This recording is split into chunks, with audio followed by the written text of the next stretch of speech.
welcome to today's episode of the Pediatric Consult. I'm Dr. Jill Schaffeld, your host for today, and I'm very excited to talk to today's guests, Dr. Scott Pentiuk and Dr. Alec Nasr from the Gastroenterology Division here at Cincinnati Children's. Today's discussion will be a consult on ingested foreign bodies. And I am very excited to talk about this because I feel like it's such a common thing that we as primary pediatricians probably most often get calls on, which can be interesting, can be challenging, sometimes straightforward, but excited to kind of delve in and get some tips and tricks from our specialists and how to guide our patients and parents and ourselves. So welcome, and let's start by learning a little bit about our guests today. And we'll start with Dr. Nasr.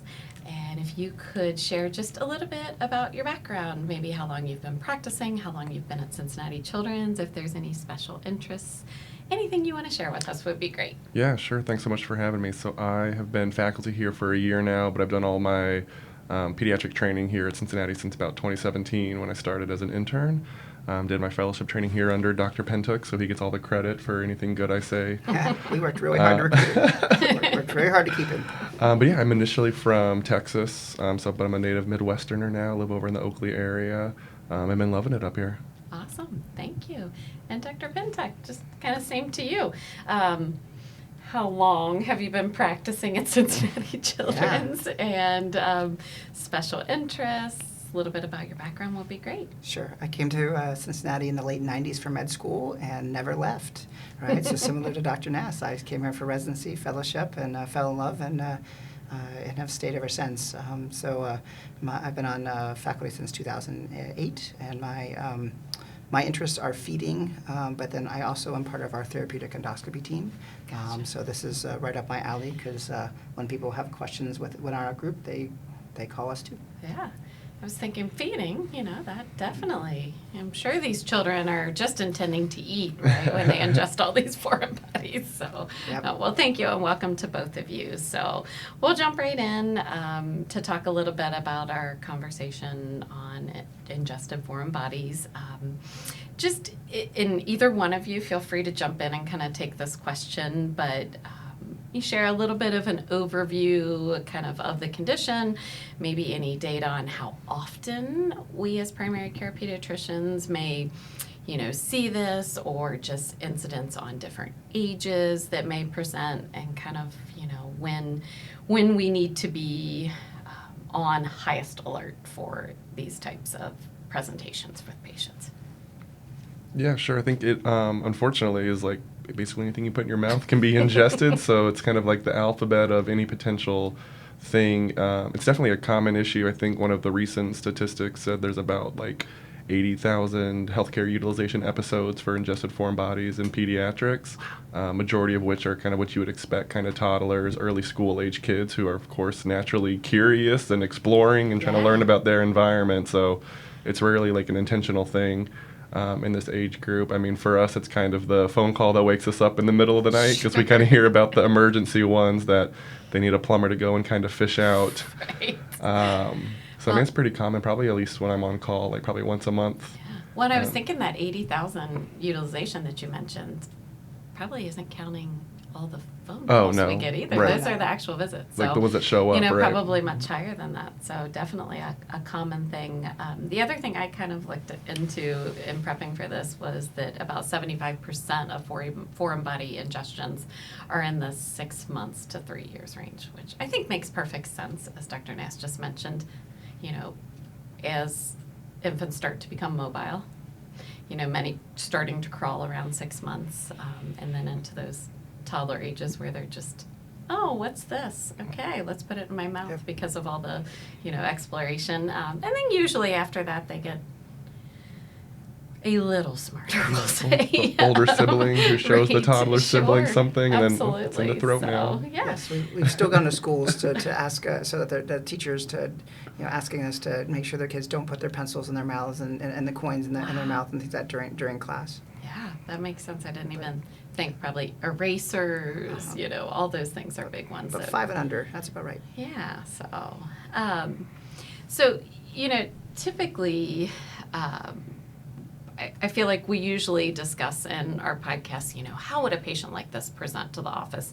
And I think that's important, and we will delve into that a bit. But I would say more commonly, as I mentioned a few times, that this is a phone call, and it's occasionally when the office is open, of course, it always seems like, I don't know about you guys, I'm sure it's the same, but I always feel like this is a late call where you're going, shouldn't your child have already been in bed and not ingesting foreign bodies? But that's a different story.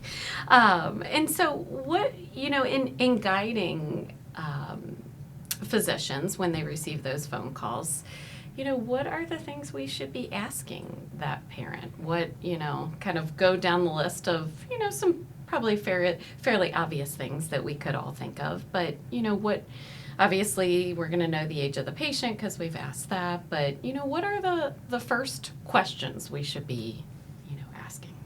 And I think that's for whoever would like to take that. Yeah, I think some of the biggest one is, was it witnessed or not? Because we often get they were on the floor and suddenly they acted like they were choking, and now what do I do? And what was on the floor? I don't know. That sort of stuff. Or hey, it was witnessed. We saw them playing with this, and so we know what it was. Or sometimes even better, we have a copy of what it is, because that sometimes is also really helpful. Oh, yeah. One of the things I want to make sure I point out is, we're going to talk about X-rays and things like that in a minute, but our X-rays are notoriously not great for the actual sizing of some of the device. That just happened to me just last week. Right, so foreign bodies are so common, but we had it was an ingested quarter, and the X-ray looked like a pretty big coin. I pulled out a dime at 3 a.m., and I probably wouldn't have gotten quite as concerned if I'd known exactly what it was. But the X-ray was pretty. The X-ray fit, the story fit.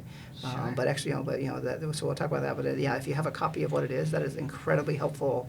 I've had people send us pictures when they call us online, and this is what it looks like. How scared should I be? That is incredibly helpful. Yeah.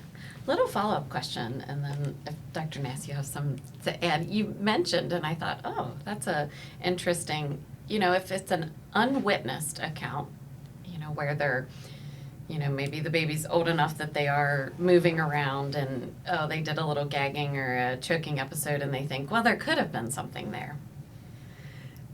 The brain always goes to the worst thing. Well, what if it was something bad, like a button battery, which we'll, talk a little bit more about, or a magnet?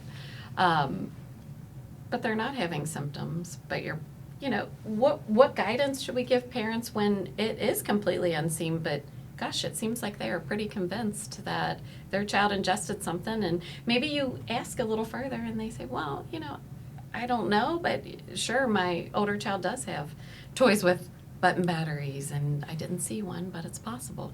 Yeah, that's all. a hard one. It's a great stress. It's a great stressor. I think this is where we don't get all of those calls, but Yeah. there's an audio. I don't think it hurts if you have lots of concern to end up with an X-ray, because you just can't tell. And as we'll talk about, a lot of kids are actually fairly asymptomatic, both in a good way, meaning we don't have problems, but also when the ingestions first happen, they're often not symptomatic from that end either. Certainly when they're symptomatic, right? That's a much easier kind of scenario. Hey, they're drooling, they're coughing, that sort of stuff. Then that's a much easier kind of ask to be like, hey, we need to get this checked out. So it really does depend. But we often err on the side of caution. If you don't know what it was, then at least a picture doesn't hurt. And this is probably a tough question as well, so I'll just preface it with that. But timing for removal for those sorts of things obviously makes a difference. But Yeah. I mean, is there kind of a guide, like, we say button batteries need removed within 3 to 4 hours, and generally in that time, or if it's over 6 or more, is Yeah. there any kind of a... That's a great question. I think the two things I think of are button batteries and then magnet ingestions, are sort of like the do not pass go Monopoly reference of like just seek attention immediately, because those are the ones that can cause complications super fast. And like Dr. Pentiuk said, you don't always have symptoms from it, and they're kind of the silent damagers. So those are the ones I say just get attention immediately. Like, Sure. I don't know, it's always stressful to be in the ER or emergency room, but I think just put yourself at ease and just get the x-ray to kind of see what it is, if there's any ambiguity. Some of the other stuff like a coin, there's questions about whether it passes or not, but if they're not symptomatic, I think that's something you can totally triage with your local pediatrician, kind of get a sense of. And then the in-between ones are probably like the sharp, pointy things that probably aren't going to cause symptoms right away, but eventually need to get some attention. And so that's kind of where you probably have a little more time to kind of triage that timeline with your local team at least first. I think that's great advice, because my mind goes to getting that call at 11 o'clock at night and you're going, well, I'm not sure they ingested something. Maybe they did. Is this one they really, have to be seen overnight in the emergency room? Is this something they can come into the office in the morning? And I think it's good to hear you say, so that we kind of know how to guide our patients too, and say, if the ambiguity is there at all, it makes more sense, I think, to be on the safe side rather than wait and then something very bad happen, right? Or the, sometimes I'll say to parents, or we can worry all night about this and be up all night and say, oh, nothing happened. Or we can go and say, all right, everything looks okay. We've gotten a film and we feel a little more, reassured. So, no, that's great advice. Thank you. So we talked a little bit about the kind of unseen objects, and often asymptomatic, but let's say there were some symptoms. What type of symptoms should we be telling parents to watch for in their children, or should we be asking if they're seeing in their children with a possible ingestion? I mean, it can be really tricky. So I think this is exactly right why this comes to your purview, right? Like, we'll have kids that we don't know how long they swallowed something, right? So they were just off, right? So respiratory symptoms. So my child has new wheezing. They have new drooling that they didn't have before. They've been coughing. Right? So a lot of things you would just see with a common cold sometimes is what makes it really tricky. I think it's a lot easier if you're like, hey, they turned blue. They're complaining of pain. They're hitting their chest or things like that. But as you said, the age group here is really difficult. The 6-month-old often just stops eating. Sure. Right? They refuse to take their bottle, and we don't know why. The older kid will say, I swallowed something shiny.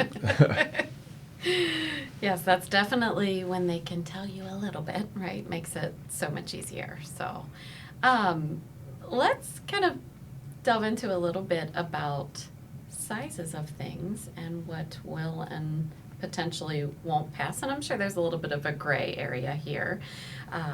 But wondering if you could give us just a good guideline in terms of what sizes. And, I love when you look in literature and it says, 4 to 5 centimeters in infants, 6 to 10 in young children. And you're going, okay, 6 to 10 centimeters is what? So I think that a lot of times it makes sense to have a reference object, which oftentimes we talk about coins, which you just mentioned earlier.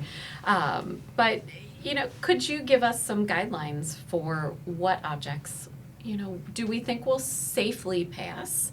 And part of this, I guess I'm talking more size of smooth objects, like you said, that we're not worried about pointed edges. We're not worried about, buttons or magnets or anything like that. But just some reference ranges to guide us.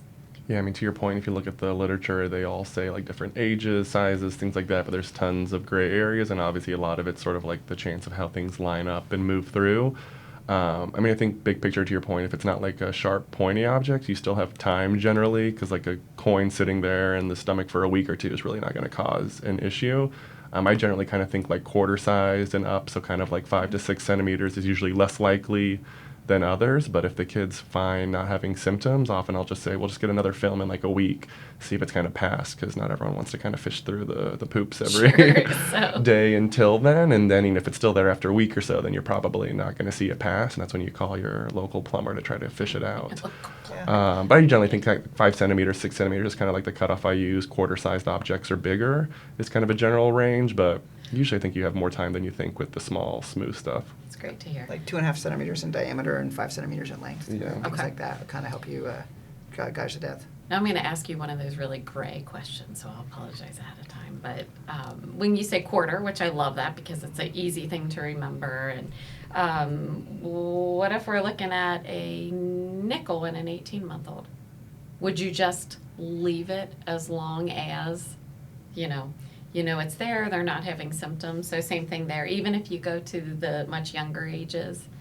Yeah, I So, generally kind of think the that's great. same process. I mean, obviously, if it's stuck in the esophagus, it's a different situation, and you're probably going to be more symptomatic with that, and that's a Sure. situation you'd go through it. But if we're talking retained in the stomach, it's rarely going to cause like a blockage or any kind of issue. And obviously, there's risks to anesthesia of doing a procedure. So I think generally just kind of patience and time, which is easier for us to say than the kind of parents watching a kid, because any sort of symptom is hard to interpret in a kid that's not talking to you. Sure. But generally, I wouldn't think of much dangers to leaving a nickel in a toddler for a few days to even a couple weeks. Yeah, Alex makes a good point. It's where it's esophagus versus stomach.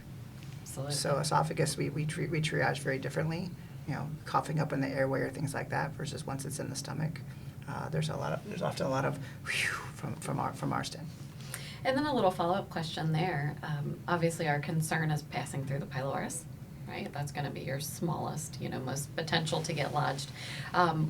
Say you have an x-ray that shows it's passed into the bowel. Are you guys, job is done if it's yeah. passed into the bowel whatsoever? If it's one object by yourself, it's like go live your life. The sort of Right. tricky thing there is if it's a sharp or pointy thing in the small bowel, that's more kind of have return precautions of it's sharp and pointy. We might not be able to get it with an endoscopy, so kind of knowing that, it still could cause a poke or a hole. And then the multiple magnets is the really thing that keeps us up at night and sweating, because those can always dislodge and reattach over the bowel. So that's usually another situation where you have to be in the hospital to kind of ensure those pass. But otherwise, it's like we're in the clear. And then I assume you would also say not to instruct parents once it's in the bowel, if it is otherwise, a round object, let's say a coin, just don't even worry about it. Don't look. Would you even, I wouldn't think so, but tell them to look for it at that point? Or you'd say, it's in the bowel, if you see it, great. If you don't, and they're having no symptoms, don't worry about it, because it's passed where it needs to pass. Even sharp, once it's past the stomach, we really can't reach it. Yeah. So even if it's sharp, and especially with a single sharp object, a single point, for example, the example we get right would be a nail or a screw or things like that, which sounds really scary. And sometimes by the time we get the call or the X-ray, it's already moving through, and then everyone's really nervous. But those things get coated in poop, and they come out just fine. And so it is one of the high stress, high in terms of when you find it.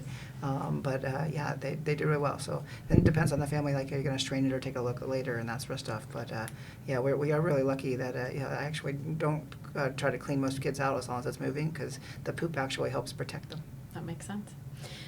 But I definitely, that's a question we get all the time. Now, how long do I need to look for this to come, out the other end, which doesn't sound like a fun job. So I think a lot of that may just be peace of mind of the parent. Yeah, I think it's just knowing your audience that, everyone worries differently, and understandably so. And so probably it's low risk enough to get a film to kind of put everyone's ease at mind, if that kind of helps the quality of life. But generally, like, practically speaking, I would just let it be.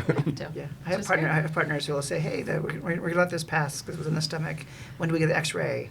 And I had one partner say, get it in 2 weeks. And if they call back and it's still there, let's wait another 2 weeks. So again, if there's any kind of concern, it just kind of depends. But especially if it's a non-sharp object, that sort of stuff, we can really wait. Sure. Know your audience, right? So that makes perfect sense. So we talked a little bit about, getting an X-ray, and that's actually really the imaging modality that we've discussed here. But maybe talk about some things which may seem relatively obvious, but obviously coins will show up, batteries typically do, magnets typically do. What kind of things would we be worried about that wouldn't show up on a plain film, or any thing you would like to share about maybe experiences you've had in that? Let me interject while we're talking about X-rays, because one of the things that really helps us, please get a tube-view X-ray. Yes. The AP and the lateral can be incredibly helpful in helping us decide not only where it is, right? Is it still in the stomach, or is it actually in the transverse colon that goes in front of the stomach? Sure. And then the other thing that I know we're going to talk more about batteries in a minute, but when we talk about round, shiny objects, is that a coin? Is that a battery? Really, the lateral view there's a step off in batteries, and so you can Wow, actually okay. see that step off on the lateral view, and so that can really change kind of our motivation based off what that looks like. So that's really helpful. First off, Thank you for that, because I don't know that that would have been my first thought, and I think that's a great pearl there for us to know, and it makes absolutely perfect sense. So, and then to circle back around with, what types of things that I had already mentioned would show up, but, what challenges wouldn't show up on X-ray that we should know, or maybe Yeah. sometimes that people think, oh, you would maybe see that Yeah, on like X-ray. plastic, wooden things, probably not going to show up. Sometimes plastic, depending on how dense it is, really, but typically metal is going to be the one that's super obvious. So sometimes it's like the toothpick or a fragment of something sharp that maybe you swallowed a piece of plastic. You're not going to really know if that's... It's always a plastic fork prong. It's a I feel plastic like. fork prong or something chips off of an older toy, and you don't even know what the shape of it really is, but the parents usually witness something. Sure. That's typically not going to show up. Usually, if they're not symptomatic, it's probably not something that's worth kind of fishing because it's probably not going to be sharp enough to be dangerous. The one that's more annoying recently is the water beads because they are like different manufacturers. There's a million varieties, I feel like, and they all sort of expand differently in the stomach and the size, so it's hard to be consistent about recommendations, but those will never really show up on an x-ray. And the issue is if, depending on how many they had, they might swell up enough to cause like a, small intestine blockage or things like that. So that's where we sometimes use ultrasounds, can be a little helpful in those cases overnight. Or sometimes with the older kids, even like a CT can be helpful to actually look if there's an obstruction or not. The wheels are kind of turning as you're talking about water beads, because it is a relatively new thing. And in my mind, they seem relatively soft. So it's interesting to think that, oh, wow, if you got enough of them together, that they would, they're so easy to just kind of take in your fingers and crush. And so I don't know that that would be something that I would have thought would cause that much of a problem, but it does make sense. So, yeah, it depends on how thank you many, for that. and, Yeah. and the sizes can be impressive for some of them, but they also swell differently in water versus acid versus basic solutions, and so Yeah. that's been a fun learning thing that we've been doing with Ooh. lately. Yes, absolutely. So we have talked a lot about foreign bodies, and I just wanted to mention, not maybe so much or as common in this area, but if anybody wants to kind of jump in and talk about the most common food-related ingested foreign body that could cause problems, and then kind of, because this is interesting, I would say this might be, I don't want to say out of, because I'm sure it can definitely get lodged in the esophagus, but I think some of these things can get lodged more proximal in the airway and GI tract. So maybe Dr. Pentiuk, if you want to talk about what kind of most commonly would be a true food-related ingested foreign body. I mean, our most common food-related is a food impaction on a kid who had undiagnosed eosinophilic esophagitis, who didn't know, who then it's typically a teenager who's maybe had some problems swallowing, but never told anybody, and then they're rushing to get out with their friends on a Friday night. It's always a Friday. So it's always a Friday night. It's almost always chicken, in terms of things, and and they actually have an anatomic narrowing in their throat that maybe they were not aware of, and they ate too fast, and that gets stuck. I wonder why chicken. I guess just the nature of what it is, or in the commonality of just it's it's ingested more common. frequently. Usually and comes as bulkier chunks. It's chicken or steak, almost always from Chipotle. almost always from So Chipotle. rarely it's it's the hot dog with the skin, right? Because Yeah, that that's also Sure. won't pass. So those are some of the things, right? We all tell families to chop up the hot dogs and stuff, which were really good when they're toddlers, right? Sure. Not at all going to happen when they're teenagers, and this tends to affect teenagers more often. But then they're very noticeable, right? They can tell you, but they're also not having secretions. So when there's really a problem, they come in, spitting into a plastic bag, for example, and we will go take that out. Absolutely. And then how about just bones in general? So fish bones would be common. I know, like some probably more common in other parts of the world, but wings, anything like that. Is that a common one that you would see? And like I said, I'm sure it can get lodged in the esophagus, but I believe bones are a little more likely to get stuck in the upper throat and more proximal on the. Luckily, I can't say I've seen a ton of examples of that, but I think for better or worse, those are the ones that aren't going to be as subtle because you'll probably have symptoms right away if you have like a chunk of a bone or something like that caught, and those will turn up on x-rays. So I think Great. those are obviously reasons you'd probably already be seeking medical attention, and depending on what it looks like, where it is, there's ways to kind of get it out. Absolutely. So moving on, just wanted to really touch base on what is the kind of red flag. We need that immediate referral as a primary pediatrician to the emergency room. We need to be calling our GI colleagues. We need to call you guys for help and say, hey, this is what's going on. We've touched on it a little bit, but maybe to just talk a little bit more about those extremely urgent calls, so the batteries, the magnets, and just kind of timing, removal, any little clinical pearls that you can give us to discuss. Yeah, I think outside of obviously the ones we talked about where you're symptomatic and you're already probably going to be seeking medical attention, the kind of silent ones would be the button batteries and then multiple magnets. And they're both tricky because most kids don't know what a button battery is, and so it's I swallowed something shiny and you don't know, is it a coin, is it a pearl, what is it? So I think those are reasons to immediately seek attention, because even if it's in the esophagus or the stomach and they're not causing symptoms, it poses an immediate risk of causing damage, perforation. And so those are the ones that are kind of a same-day urgent referral, need to get evaluated, because time is kind of money with that. The sooner it's removed, the better, to avoid complications. And then the magnets are the other kind of tricky one, because there's tons of different varieties of these super strong, powerful, rare earth magnets that are out there that are very enticing to experiment with, and this can cause a lot of damage, even if they pass the stomach, especially because there's multiple ones in the bowel. They'll separate, reattach, can cause perforations, and can even be like a surgical emergency. So sooner the better, so we can get it before it goes into the bowel. Yes, Yeah. absolutely. If you had magnets first, right? One magnet we don't worry about. Two magnets, particularly if swallowed not at the same time. Right. So one magnet goes through and then they swallow. We've had kids like they swallowed a magnet a day. For example, we get that history of things that we're really worried about that child, because this bowel, as we've talked, it's really small and thin, and then they will reconnect between loops and actually eventually create perforations between the loops, and they're actually very incredibly asymptomatic. Right. Because they're holding each other, they're actually holding the hole closed, but they don't actually show up often as perforations on X-ray either. But we look when we get pictures on them, and you can see that they're in a line. They're in a line in the GI tract. We're actually then talking to our surgeons, but also we like to follow those. So even if they were in the stomach together, just as Dr. Nasr said, we may often follow that kid, their X-rays more closely, or sometimes even emit, depending on kind of the size and volume. I don't know, Alex, so even some of the small ones can also, they used to be really big, and now they've got the really small kind of like Bucky bag magnets. They're also still very strong, and we've had a couple of those where the magnets ended up in the appendix. Yep. Wow.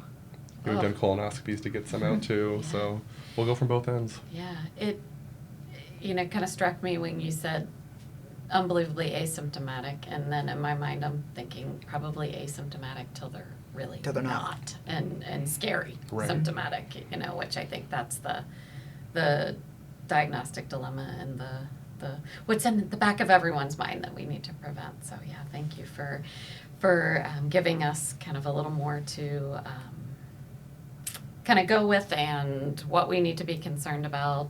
I love that pearl. I keep on thinking back of making sure we always order a lateral film as well, because that will really help you in differentiating, especially some of those, batteries versus magnets versus, just other round objects, right, that can be in similar size. So. Yeah, and then we want to do our PSA on button batteries, because I think that's probably if we could have one thing to where you as pediatricians could actually really help us, not only talk about the X-rays or things like that, but button batteries are most serious, particularly in the esophagus. So a button battery that connects in the esophagus will actually start to burn through the mucosa.